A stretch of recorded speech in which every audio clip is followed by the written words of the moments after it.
Hello everyone, कैसे हैं आप लोग। आई होप सब ठीक होंगे। तो चलिए स्टार्ट करते हैं आज का नया topic from the chapter evolution. तो आज का हमारा टॉपिक ऑफ डिस्कशन है फोर्सेस इन्वॉल्व इन स्पेसिएशन। कौन कौन सी ऐसी फोर्सेस हैं जो स्पेसिएशन में इन्वॉल्व होती हैं, ये हमारा आज का टॉपिक है।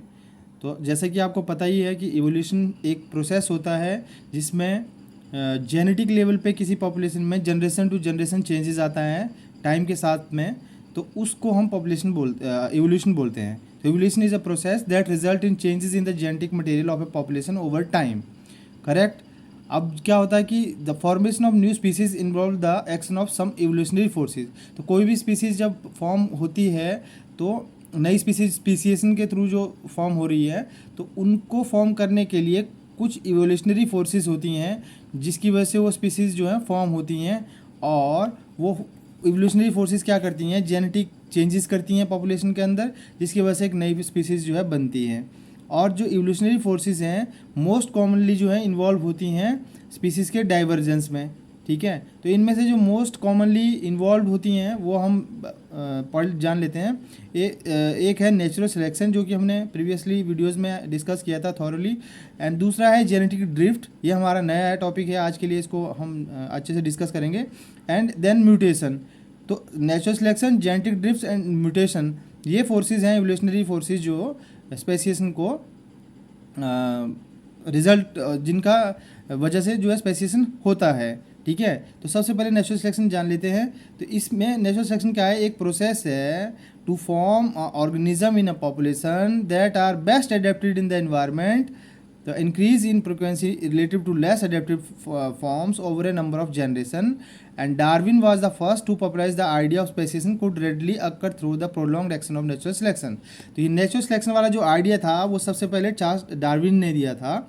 ठीक है, और ये पूरे नेचुरल सिलेक्शन का मीनिंग ये होता है कि कोई ऑर्गेनिज्म या कोई पॉपुलेशन एक पर्टिकुलर एनवायरनमेंट में जब अडेप्ट हो जाती है, बेस्ट अडेप्ट हो जाती है, तो उसकी पॉपुलेशन वहाँ बढ़ती है ना, इंक्रीज होती है उसकी frequency as compare to the less adaptive environment में, या लेस अडेप्टिव पॉपुलेशन की बजाय जो अडेप्टेड पॉपुलेशन है वो उस इन्वायरमेंट में जो है ज़्यादा अच्छे से सर्वाइव करती है।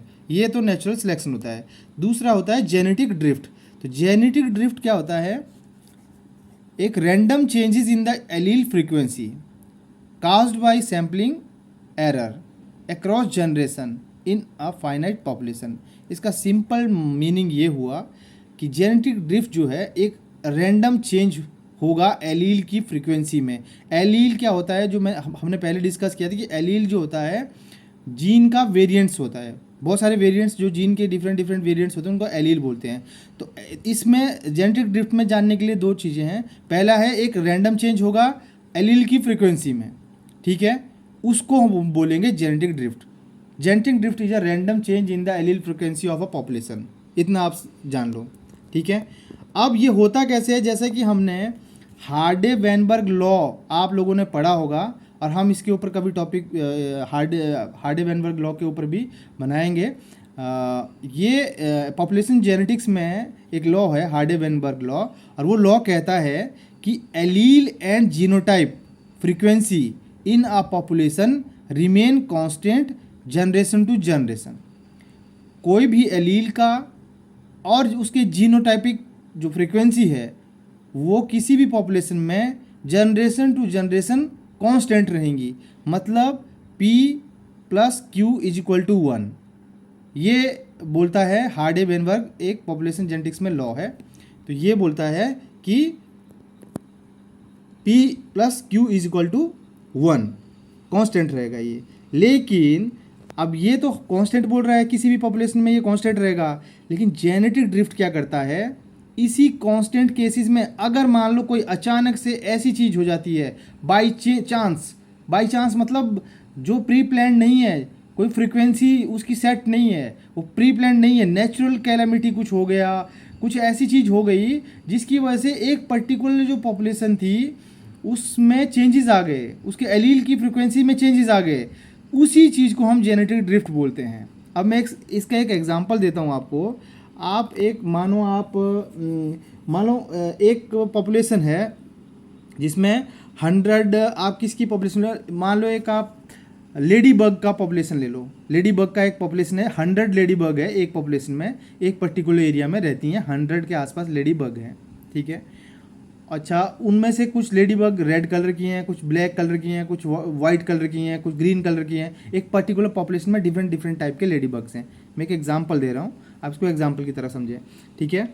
अब अचानक से क्या होता है कि वहाँ पे कुछ ऐसा हो जाता है कि सपोज़ वहाँ पे फायर हो जाता है उस एरिया में, ठीक है। उस फायर की वजह से जो है 90% जो लेडी बग्स हैं वो मर जाते हैं और 10% लेडी बग जो हैं वहाँ बचते हैं। तो 10% लेडी बग मतलब 10 लेडी बग्स वहाँ बच गए, जिसमें से 1-2 बचे रेड वाले, 2-4 बचे वाइट वाले, एंड देन सो ऑन, मतलब हमारे पास डिफरेंट डिफरेंट के बचे ऐसे। तो अब आप इस तरह से समझिए कि उनकी जो पॉपुलेशन है ना, उसमें एक तरह का जेनेटिक ड्रिफ्ट हो गया, और ये किस वजह से हुआ, बाई चांस हुआ, ये अचानक से हो गया, ये कोई प्लान नहीं था, और उनकी पॉपुलेशन हो गई रिड्यूस। अब सोचो, जिसके पास ग्रीन कलर का, वाइट कलर का और जेनेटिक मेकअप था, जीन था, एलील था, जो उन्होंने अपनी नेक्स्ट जनरेशन में ट्रांसफ़र करना था, वो तो अचानक से उसकी तो फ्रिक्वेंसी लो हो गई, वहाँ पे चेंज हो गया ना उसकी फ्रिक्वेंसी में, करेक्ट। अब उस फ्रिक्वेंसी में चेंजेस होने की वजह से जो है, जो आगे जो प्रोजेनी आएगी वो भी बिल्कुल अलग डिफरेंट टाइप की आएगी, एज एक्सपेक्टेड। जो नॉर्मल एक जनरेशन टू जनरेशन उसमें होता, एवोल्यूशनरी प्रोसेस में, स्पेसिएशन में होता, उसके विपरीत जो है, उसके अगेंस्ट जो है, वहाँ अनप्लान टाइप का जो है पॉपुलेशन डेवलप हो जाएगा, करेक्ट। इसी को जेनेटिक ड्रिफ्ट हम कहते हैं, करेक्ट। यही होता है ओवरऑल जेनेटिक ड्रिफ्ट। और ये जेनेटिक ड्रिफ्ट जो है स्मॉल पॉपुलेशन में देखने को ज़्यादा मिलता है, लार्ज पॉपुलेशन में हम इसको होता है, ये दोनों पॉपुलेशन में है, लार्ज में भी होता है, स्मॉल पॉपुलेशन में होता है। अब आप खुद ही सोचो, 1 लाख का पॉपुलेशन है और 1 लाख के पॉपुलेशन में अगर इस तरह का कुछ हो जाता है तो वहाँ वो उतना फ़र्क दिखेगा नहीं, किसी को भी विजुलाइज नहीं कर पाएंगे। लेकिन अगर 1000 में है, 1000 में है, 100 में कोई पॉपुलेशन है और वहाँ पे इस तरह का कुछ केस हो जाता है, तब वो जो है देखने को मिलता है फ़र्क, डिफरेंस वहाँ पे हम देखने को मिलता है। तो इसलिए जेनेटिक ड्रिफ्ट जो है हम उसको अच्छे से विजुलाइज कर सकते हैं, कहाँ पे, स्मॉल पॉपुलेशन साइज जो है वो स्ट्रॉन्ग फोर्स एक्सर्ट करेगा जेनेटिक ड्रिफ्ट में, ठीक है, as compare to the large population के केस में, ठीक है। अच्छा, जो सिलेक्शन ड्रिफ्ट जो है प्रोसेस है डिफरेंशियल रिप्रोडक्टिव सक्सेस की, ठीक है। The key element of genetic drift is that which individual survive and reproduce in random, ठीक है। अब जेनेटिक ड्रिफ्ट का जो की एलिमेंट है, इसमें जो इंडिविजुअल हैं वो सर्वाइव भी करेंगे एंड रिप्रोड्यूस भी करेंगे, लेकिन वो रैंडम करेंगे, करेक्ट, बिल्कुल रैंडम करेंगे। जब उनकी फ्रिक्वेंसी एलील की चेंज हो गई, उनका पूरा करेक्ट वो बाई चांस चेंज हो गई, तो अब तो उनको सर्वाइव करने के लिए रैंडम ही या अनरिलेटेड उसके साथ में फिनोटाइप जीनोटाइप के साथ में वो उनको रिप्रोड्यूस और करना पड़ेगा, सर्वाइव करना पड़ेगा, ठीक है। तो इसका प्रिंसिपल क्या है जेनेटिक ड्रिफ्ट का? जेनेटिक ड्रिफ्ट जो है एक वेरिएशन है रिलेटिव टू जीनोटाइप और allele frequency from one generation to the next, ठीक है। तो ये चेंजेस हैं, वेरिएशन है किसी भी जीनोटाइप और एलील फ्रिक्वेंसी में from one generation to the next, ठीक है, जिसकी वजह से जो है रैंडम सैम्पलिंग हो जाती है गैमेट की किसी भी पॉपुलेशन में। और अगर पॉपुलेशन का साइज स्मॉल है तो वो small proportion of to the total gamete pool will actually end up forming an individual of the next generation, ठीक है। तो ये है इसका पूरा।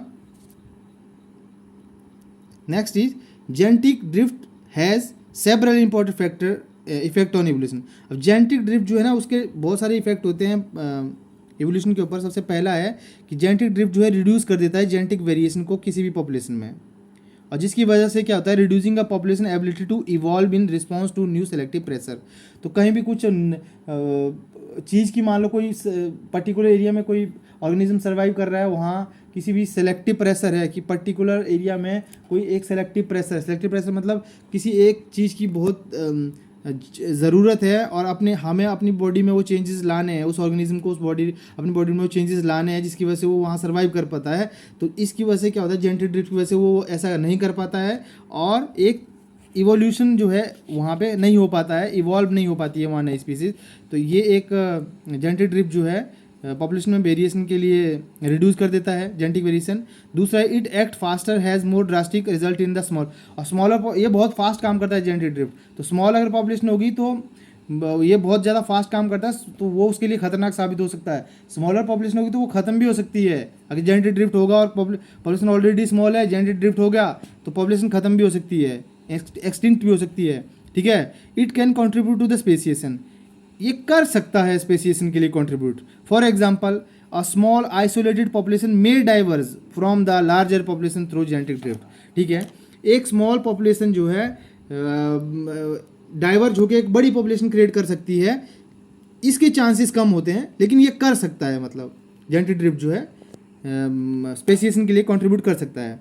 तो कुछ सर्कमस्टेंसेस में जेनेटिक ड्रिफ्ट जो है have significant impact on the population. कुछ ऐसे सर्कमस्टेंसेस है जिनमें जेनेटिक ड्रिफ्ट का जो है ना एक सिग्निफिकेंट इम्पैक्ट हुआ है पॉपुलेशन के ऊपर। तो उसके दो एग्जाम्पल हैं, या आप कह सकते हो कि जेनेटिक ड्रिफ्ट दो टाइप का है, founder effect, bottleneck effect. Okay, founder effect and bottleneck effect, correct.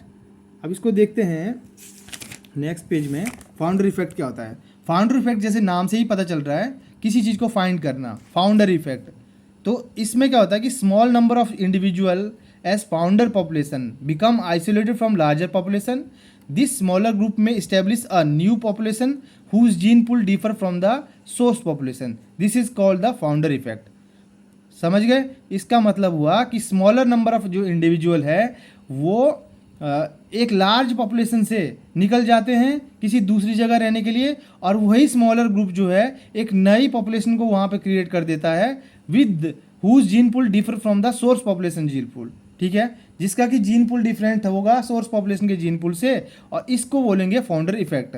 इसके दो बेस्ट क्लासिकल एग्जाम्पल जो हैं इसके, human population found in the Pitcairn island. एक आइलैंड है पिटकेरियन आइलैंड करके, ठीक है, यहाँ के जो ह्यूमन पॉपुलेशन है वो इसका बेस्ट एग्जांपल है। यहाँ क्या हुआ था, एक बाउंटी म्यूटिनियर्स, एक शिप में कुछ सैनिक जो हैं सामान लाने के लिए, ब्रेड फ्रूट्स वगैरह लाने के लिए इंग्लैंड से एक शिप में गए, ठीक है, और वो पहुँच गए जाके एक आइलैंड पे जिसका नाम है पिटकेरियन आइलैंड। पिटकेरियन आइलैंड का ये पैसिफिक ओशियन में है ये, ठीक है। तो वहाँ पहुँच गए ये। तो वहाँ पे उन्होंने क्या किया, वो आइलैंड पे वो जो सैनिक थे, जो सोल्जर थे, उन्होंने क्या किया, वहाँ पे जो कुछ पॉलिनेशियन जो लोग थे वहाँ पे, उनके साथ में उनके रिलेशन बन गए, मींस फीमेल के साथ में उनके रिप्रोडक्टिव जो है बायोलॉजिकल रिलेशंस बन गए, जिसकी वजह से वो लोग उनके जो कैप्टन थे उन्होंने उनको क्योंकि वो सोल्जर थे ना, तो उनको उनके कैप्टन ने एज ए डिसिप्लिनरी एक्शन लेते हुए उनको पनिशमेंट दे दिया, कि पनिशमेंट दिया, और वो पनिशमेंट से बचने के लिए कुछ लोग, कुछ को तो पकड़ के ले गए, कुछ वहीं जाके छिप गए।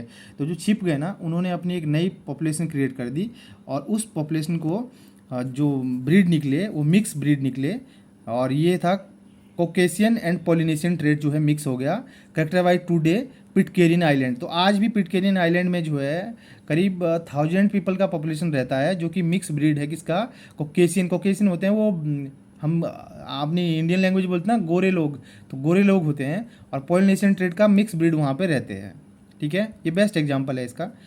स्मॉल नंबर ऑफ फाउंडर, तो स्मॉल नंबर ऑफ फाउंडर कौन थे, ये बाउंटी म्यूटिनियर्स थे, ये फाउंडर का काम करेंगे। इन्होंने जो है वहाँ के पॉपुलेशन के साथ ब्रीड करके एक नई पॉपुलेशन क्रिएट कर दी, जो कि मिक्स था किसका, कॉकेशियन एंड पॉलिनेशियन ट्रेड का, ठीक है। एक और एग्जांपल है अफ्रीकानेर पॉपुलेशन। अफ्रीकानेर आपने सुना होगा, साउथ अफ्रीका में बहुत सारे जो जो अंग्रेज टाइप के वाइटिश कलर के लोग भी रहते हैं और ब्लैकिश टाइप के भी रहते हैं। तो अफ्रीकानेर क्या है, ये डच कुछ कॉलोनिस्ट थे जो आके सेटल हुए साउथ अफ्रीका में।